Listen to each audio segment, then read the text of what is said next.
On our previous two videos, we visited Toronto and then admired the majesty of Niagara Falls. Today we are back in Toronto on this rainy, misty morning, but not for long.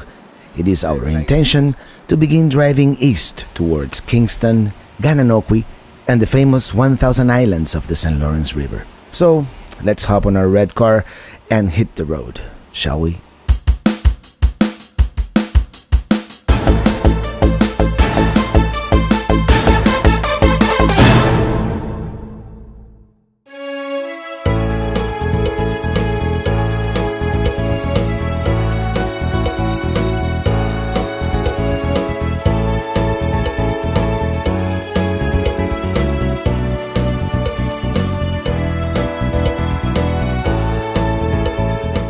We're going to the 1,000 Islands.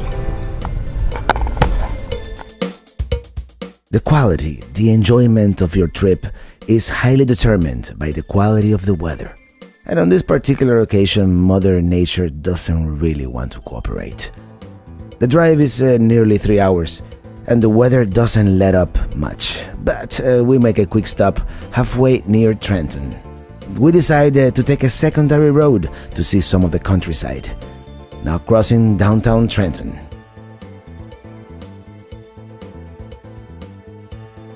There is a Canadian Air Force base nearby, hence the military plane landing. We drive through this trailer park, probably military housing, in order to see the river and the USA on the other side, but there's really not much to see here. So let's continue. And another military plane lands. The Air Force base to our left. We also passed by a town of Belleville, and eventually we reach our destination.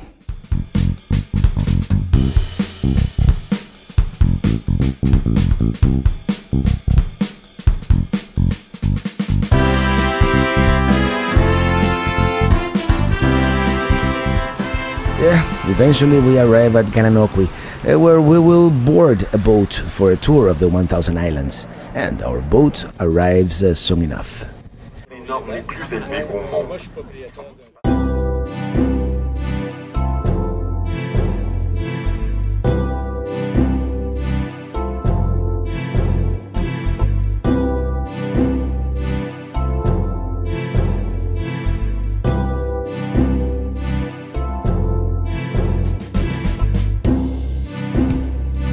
The 1,000 Islands is an archipelago in this wide area of the St. Lawrence River, northeast of Lake Ontario.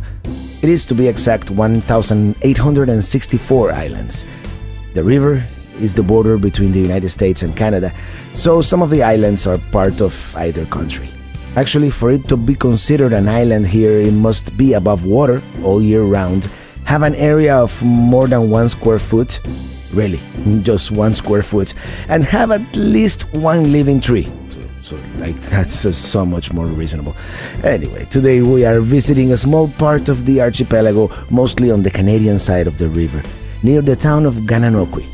One curious fact is that the 1,000 Island dressing was invented around here.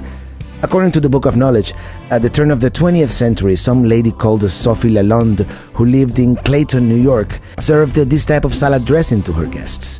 Apparently the vegetables in the dressing looked like the islands, and eventually the actress Mary Irwin and Waldorf Astoria's manager George Bolt popularized the name. Obviously, some of the islands fall under US jurisdiction, while the others are Canadian. The agreement in 1793 was that no island would be split in two within 100 yards of either shore, so the official border zigzags the area. Many rich and famous people have homes in these islands.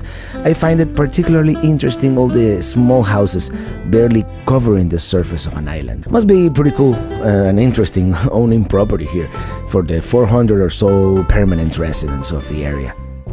My parents visited this place 10 years ago, back in 2003, and they took another tour, which lives from Rockport. That's the northeastern part of the 1,000 Islands and arguably the more famous one. Let's go back in time with them. Here they got to see the Savicon Islands, which allegedly have the smallest international bridge in the world, but it's not really true. The actual border is actually 140 meters to the southeast. So don't believe everything the tour guide says. They also got to see the Bold Castle on Hart Island. The castle was originally built in 1900, but abandoned in 1904 after the death of the owner's wife, which was George Bolt of the Waldorf Astoria. It was left in ruins until 1977, when it became a tourist attraction. Off we go! Destination Ottawa, Canada's capital.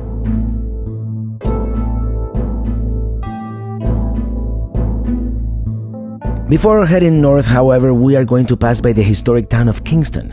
Kingston was the first capital of Canada for a very short period of time, and it was originally settled as Fort Frontenac. British loyalists called it Kingstown in honor of King George III, and eventually the name was shortened to Kingston. It is a very historic city, mainly thanks to its strategic location. It's right on the spot where Lake Ontario spills into the St. Lawrence River. It is also in very close proximity to the border with the United States. The Rideau Canal also originates here, which goes all the way north through many locks to the Ottawa River.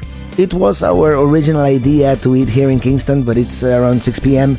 and we decide to continue on to Ottawa non-stop. But that will be in another video. Meanwhile, enjoy the trip and see you on the road.